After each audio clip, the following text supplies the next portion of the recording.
So, 2 years. It's been 2 years since my surgery.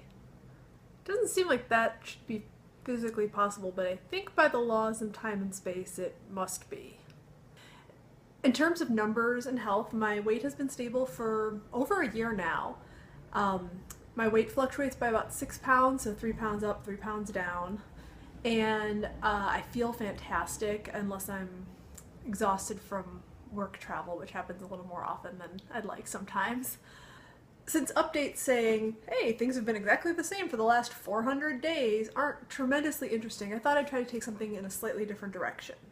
Earlier this week, Crack.com released one of its listicles that was titled something like 6 Things They Don't Tell You About Weight Loss Surgery. And I didn't disagree with anything that was in the article, but it was obvious that it was either very personal to the person who had written it, and therefore pretty subjective, or a little bit scare tactic-y. Most of the things I either was told or didn't experience myself. So I thought I'd do my own subjective list. So I am calling this 6 Things That I Did Not Expect After Weight Loss Surgery. Number 6. I lost weight in weird places. If you had told me in 2002 that I had fat armpits or fat feet, well, I probably would have punched you, because who says that to someone?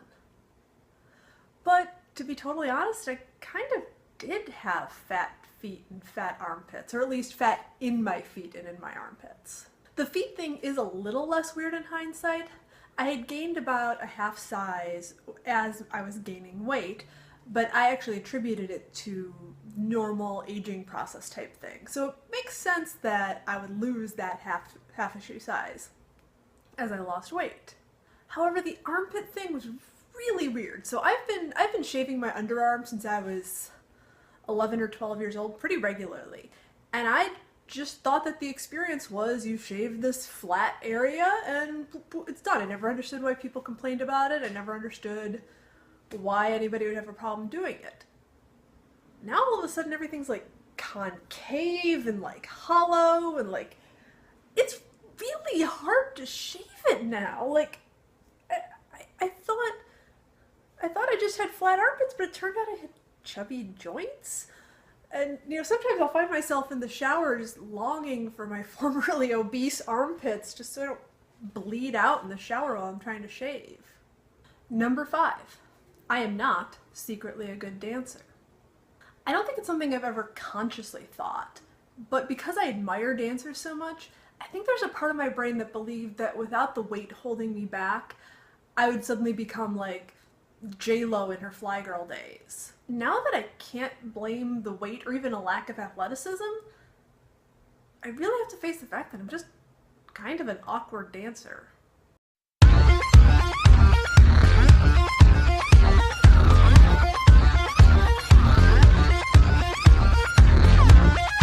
Not that it's going to stop me. I danced enthusiastically as an overweight dancer. Why would I not dance just because now I'm an average weight bad dancer? Number 4. I still sometimes feel like I'm in a sci-fi universe. So I made a whole video about this pretty early on, but rapid weight loss really kind of messes with your self-perception. Imagine getting up in the middle of the night to go to the bathroom and catching a glimpse of someone in the mirror that looks like a stranger. Or seeing a picture of your loved one and wondering why they're holding a stranger's hand. There are still times 2 years later when my reflection surprises me. But even more so than appearance, my understanding of the physical space I take up in the world is really still messed up. I'll find myself turning sideways to pass through spaces that I could have very easily gone through straight on. And when I'm on a crowded subway train, I'll often feel that I won't fit into the smaller place nearer to a handhold and find myself standing in a larger, less occupied space that's much more precarious and much more likely to make me fall on my butt. I still take my jeans out of the dryer and go into an absolute panic thinking I've shrunk them and they're never going to fit again and there's no way that that much fabric could possibly cover my butt, let alone zip up, and then sure enough they zip up and go on perfectly fine. Which leads me to number 3. I actually like clothes. Okay, I always liked fancy clothes. I loved shopping for my prom dress and for my wedding dress, but I never thought I was interested in, clothes in general. I never thought of myself in terms of having a sense of style or anything like that. Unless there was a special reason for them, clothes were just things to cover my modesty. And for a while after I lost weight, I assumed it was just the novelty of being able to buy clothes that was bringing me so much joy while I was doing it. But again, it's been about 1.5 years since I started buying new clothes, and I really just like clothes. And I suspect that I always have. But while some kind souls have decided to design wedding and prom dresses for plus-size women, in terms of day-to-day clothes, the options are really very limited. It's not to say that it's impossible, but you have to fight really hard and have a lot of dedication to be a plus-size woman with a strong sense of fashion that really appeals to you. Now that I can walk into pretty much any store and buy something there, I'm actually starting to realize that I do have specific taste and sense of style that goes beyond, I like this color and this makes me look less like a ham beast. I like pencil skirts, I like retro cuts, I like 90s inspired fashion, as you can see from what I'm wearing today. I like clothes. And I know for certain that I was far from the only plus-size girl who has a secret love for clothes inside her. But yeah, fashion doesn't believe that fashionable plus-size women exist. Moving on to number 2. I feel weird calling my old self fat.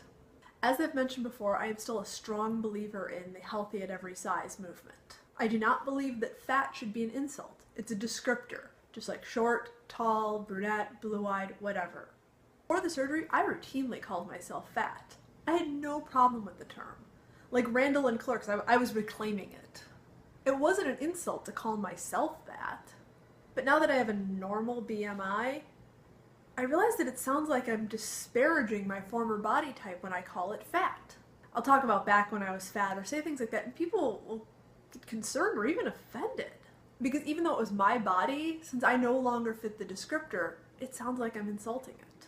It's one thing to call yourself fat when you are. But I worried that when I used that term to describe what my body used to look like, lovely, awesome, sexy, wonderful people who happen to look like I used to, but aren't as comfortable with the word fat as I was, are going to be offended. So I try to be really careful about how I use the descriptor that I used to throw around with abandon. Which leads me to the number one thing that I did not expect after weight loss surgery. I don't hate my old body. Someone who is willing to cut their body open to lose weight must really hate their body, right? Since I worked so hard to get where I am today, people just assume that. And there's also the disturbing assumption that fat people must hate themselves. I didn't. I loved my body. I was rocking that. But the fat was unhealthy for me. I personally could not live the active lifestyle that I wanted and needed to live at that weight. I love having long fingernails. But long fingernails make it very difficult for me to type, and I type a lot at work. So when they start to get long, I trim them down. And nobody looks at me and thinks, man, that girl really hates her fingernails, doesn't she? I really feel like similar logic should apply to this situation. Even I kind of thought I'd discovered that I secretly hated my body and that I'd just been fooling myself the entire time. My husband worried that I'd delete every picture of me that was ever taken pre-surgery. But you know what? Check out this smile. You couldn't pay me enough to get rid of that picture.